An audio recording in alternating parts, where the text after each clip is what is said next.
नमस्कार, आप सभी का बहुत स्वागत है। टीवी9 भारतवर्ष की हाईटेक बस आज पहुंची है उस जगह जो बिहार की सबसे प्राचीन नगरी कहलाती है। टीवी9 भारतवर्ष की ये हाईटेक बस आज हाई वोल्टेज शो के लिए पहुंची है उस जगह जो शिक्षा और मोक्ष की नगरी कहलाती है, जो बिहार के सीएम नीतीश कुमार का गृह जिला है और यहां पर उनकी जाति के वोट सबसे ज्यादा बताए जाते हैं। देखिए, बिहार की राजनीति के दो धुरी अगर कहें पिछले 2.5 दशक से कोई है तो एक तरफ नीतीश कुमार है और दूसरी तरफ लालू प्रसाद यादव है।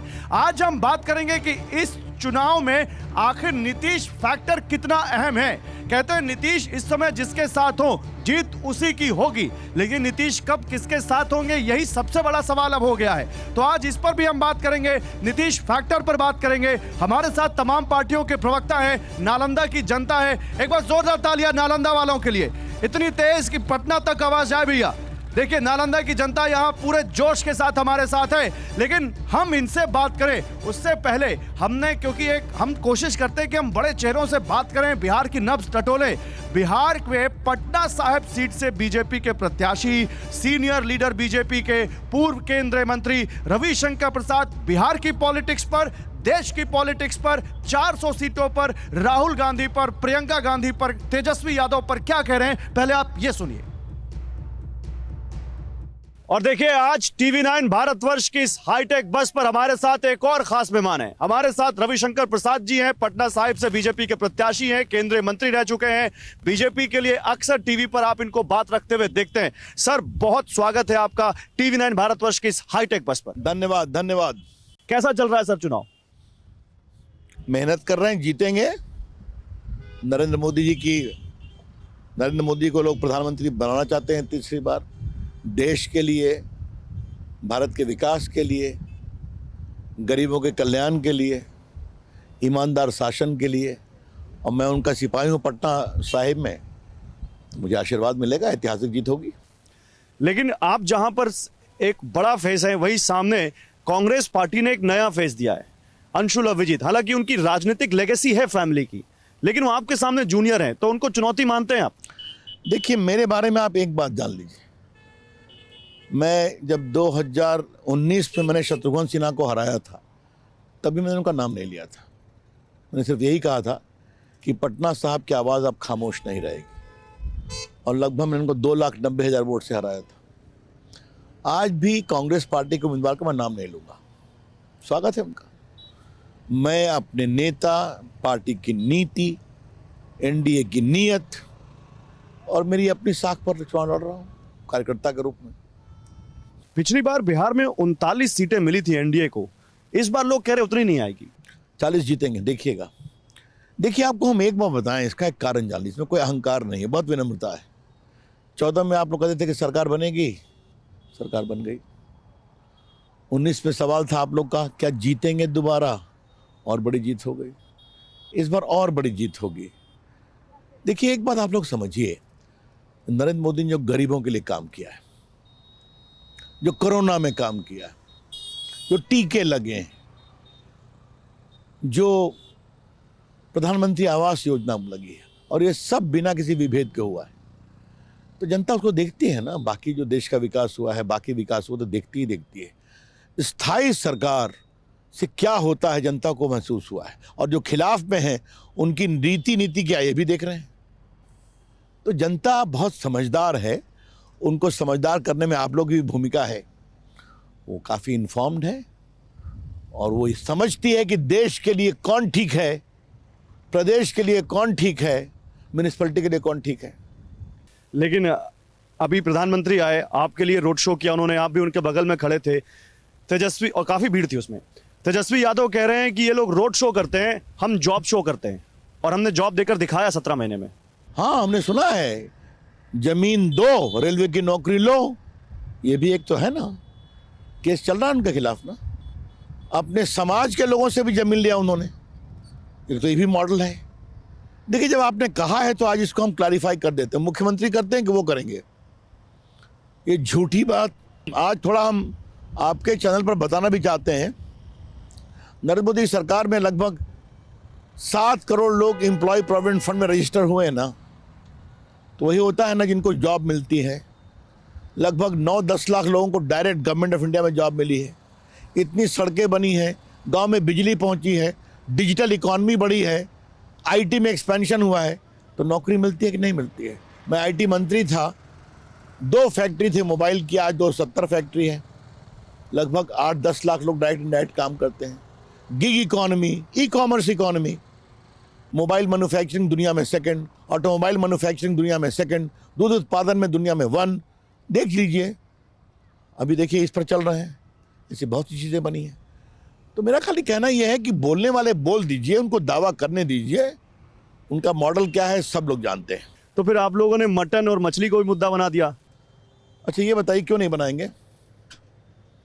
क्यों नहीं बनाएंगे?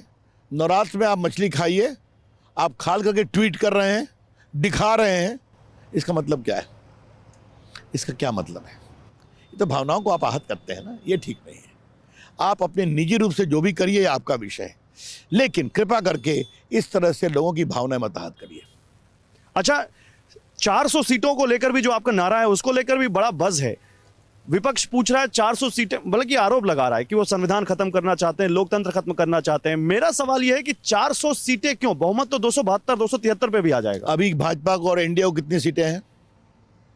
303 भाजपा की है, बाकी एलाइज हैं। इसको लेकर के लगभग हम लोग 350 पहुंच जाते हैं। राज्यसभा में हमारे कितने एमपी हैं एनडीए के? तो 400 तो अभी हमारे पास एमपी हैं। तो एक बज़ क्रिएट करना क्या हुआ? लेकिन आज लोगों ने 370 का समाप्ति देखी कि नहीं?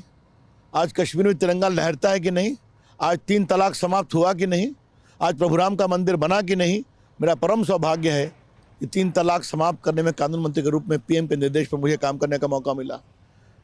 मेरा परम सौभाग्य प्रभुराम की सेवा एक वकील के रूप में करने का मुझे सौभाग्य मिला इलाहाबाद हाई कोर्ट में। सुप्रीम कोर्ट में तो मैं कानून मंत्री था। आज कितना भव्य मंदिर बना है, तो जनता देखती नहीं है क्या? देखती है। नहीं तो उसी पर हिमंता बिस्वा शर्मा, आप ही के पार्टी के मुख्यमंत्री असम के, उन्होंने कहा 300 सीटें मिली तो राम मंदिर बनवाया, 400 सीटें दोगे तो कृष्ण जन्मभूमि और काशी का मंदिर बनवाएंगे। देखिए ये उन्होंने क्या कहा, मैं इसमें कुछ नहीं बोलूंगा।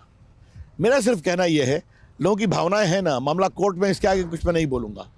500 साल बाबरी मस्जिद बैठी रही, ये लोग क्या करते थे? इन लोगों ने सुप्रीम कोर्ट में विरोध किया था कि नहीं? मुझे आप जवाब दीजिए। क्या कहा था कपिल सिब्बल ने कोर्ट में? रोक दीजिए सुनवाई को। मैं सुप्रीम कोर्ट में वकील था, प्रभुराम भींगते थे, त्रिपाल से पानी टपकता था, और उसकी चिप्पी लगाने के लिए भी हमें सुप्रीम कोर्ट आना पड़ता था। क्यों क्यों लड़ना पड़ता था? तो ये लोगों ने देखा है ना इस बात को। आज क्या भव्य मंदिर, राम मंदिर बना है, और इन लोग का हाल देखिए कि बुलावे पर गए भी नहीं लोग प्राण प्रतिष्ठा में। क्या बोलेंगे ये लोग? छोड़ दीजिए। तो वो कह रहे हैं कि हम किसी के बुलाने पे नहीं जाएंगे, वो ये भी कह रहे हैं कि अधूरा मंदिर है। लेकिन मैं और कुछ पूछना चाहता हूँ। बुलावे पर नहीं जाएंगे, हाँ, लेकिन गाजीपुर जाएंगे, एक आतंकवादी माफिया के मरने पर जाएंगे, आंसू बहाएंगे। कल्याण सिंह के मरने पर श्रद्धांजलि देने भी नहीं जाएंगे। कहिए, मैं जान के बोल रहा हूं, जवाब दीजिए आप। ये कौन सी राजनीति है साहब? ये कौन सी राजनीति है? ये उठाएंगे हम? तो क्या आप हमसे खरे खरे सवाल पूछ रहे हैं? थोड़े खरे उत्तर भी सुनिए। बहुत बढ़िया। लेकिन सर, प्रधानमंत्री जी ने यह भी बोला कि ये लोग अगर सत्ता में आ जाएंगे तो ये राम मंदिर पर बुलडोजर चला देंगे। क्या किसी की हिम्मत है जो राम मंदिर पे इस बार बुलडोजर चला दे? एक बात सुनिए, संविधान बिल्कुल नहीं बदलेगा।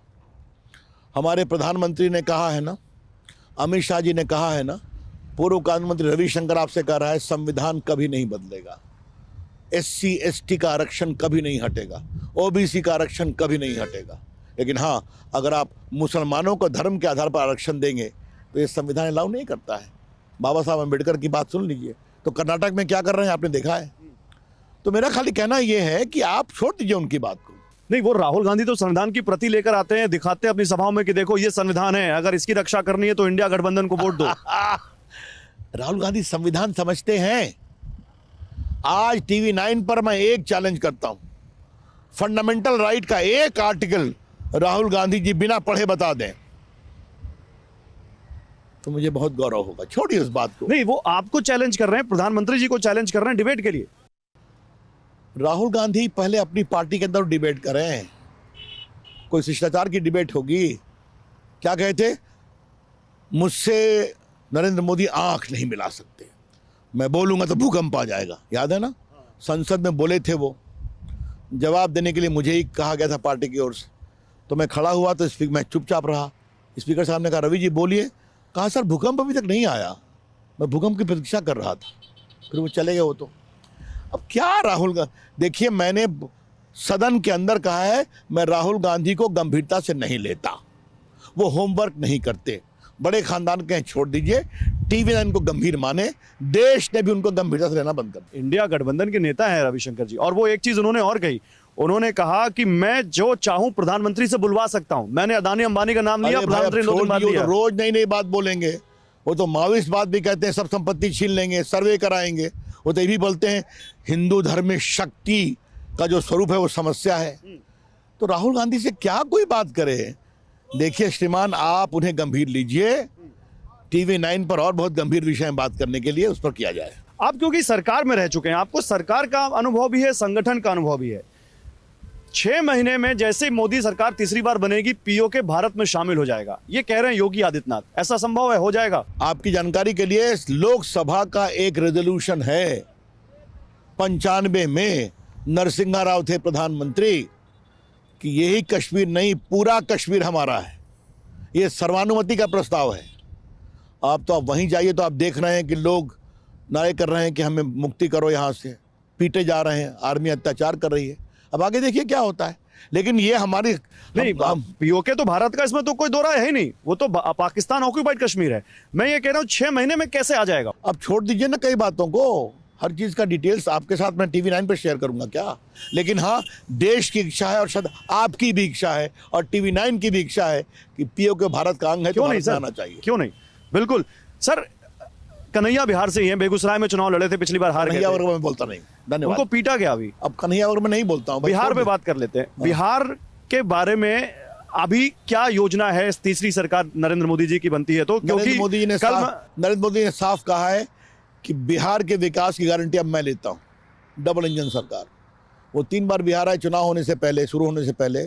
औरंगाबाद जहाँ मंच पर मैं भी था उनके साथ, बेतिया गए, बेगूसराय आए, 90,000 करोड़ की योजनाओं का शिलान्यास किया, उद्घाटन किया ये नरेंद्र मोदी जी। अब देखिए इस हम लोग जो चल रहे हैं ना, मैं आपको दिखाऊंगा, इस पर आगे अटल पथ है, समझे आप। नीचे में पहले रेलवे लाइन थी अंग्रेजों के समय, दीघा से वहां तक। अब रेलवे नहीं छोड़ रहा था तो साहब लग करके हम लोग लगे, छुड़वाया। अब आप निकलते हैं वहाँ से सीधा हाईवे पे आप चले जाते हैं बिल्कुल दूर तक, पटना सिटी तक, सामने गंगा किनारा है। ये होता है विकास का काम। लालू जी ने विरोध किया था कि हमारा गरीब आदमी चलता है वो ट्रेन पर, और वो ट्रेन क्या थी, 2 महीना में चलती थी 2 बार और 10 पैसेंजर और अधिकांश विदाउट टिकट। ये उनकी सोच है। तो विकास का पैमाना होता है। आज पटना में मेट्रो आ गया ना, ये मेट्रो मैं ही लाया था, मंत्री था, नीतीश कुमार के साथ मिलकर। ये पूरा JP पथ, अटल पथ आप देखेंगे सब, ये विकास के पैमाने हैं। पटना में TCS आ गया। ये देखिए गंगा पर एक ही पुल था, वो भी टूट रहा था, उसको बनवाया। गंगा पर आ गया, आपको JP पथ दिखाई पड़ेगा, वो पुल है। 2 पुल और बन रहे हैं। तो पटना में गंगा पर 4 पुल, वो पीछे पुल दिख रहा है हमारे, वो पुल दिख रहा है। ये ट्रेन कम रोड पुल है, उसके आगे 6 लेन बन रहा है। वहां एक पुल बन रहा है, बना हुआ है, उसको ठीक कराया। महात्मा गांधी सेतु, उसके बगल में पुल बन रहा है। अच्छा, ज्यादा समय नहीं लूंगा सर आपका। दिल्ली में आप रहते हैं, दिल्ली की पॉलिटिक्स को समझते हैं। जो स्वाति मालीवाल का इस वक्त मामला चल रहा है, लोग कह रहे हैं स्वाति मालीवाल बीजेपी में ज्वाइन कर लेंगी क्या? देखिए आप लोग इस पूरे विषय को बहुत ही हल्का करके देख रहे हैं। एक सांसद की पिटाई हो मुख्यमंत्री के घर में, मुख्यमंत्री का PA पीटे, घूंसे मारे, जो आरोप है, जिसकी पुलिस जांच कर रही है, मैं क्या बोलूं? कौन सी इज्जत है? वो उनकी नेता थी, महिला आयोग की चेयरपर्सन थी। संजय सिंह ने डिफेंड किया उसको और 2 दिन में बदल गए आप कि वो बीजेपी की एजेंट हैं। तो क्या महिलाओं का आप यही सम्मान करते हैं? ये ठीक है क्या? बिल्कुल नहीं ठीक है। तो वैसे केजरीवाल से क्या और उम्मीद की जाए?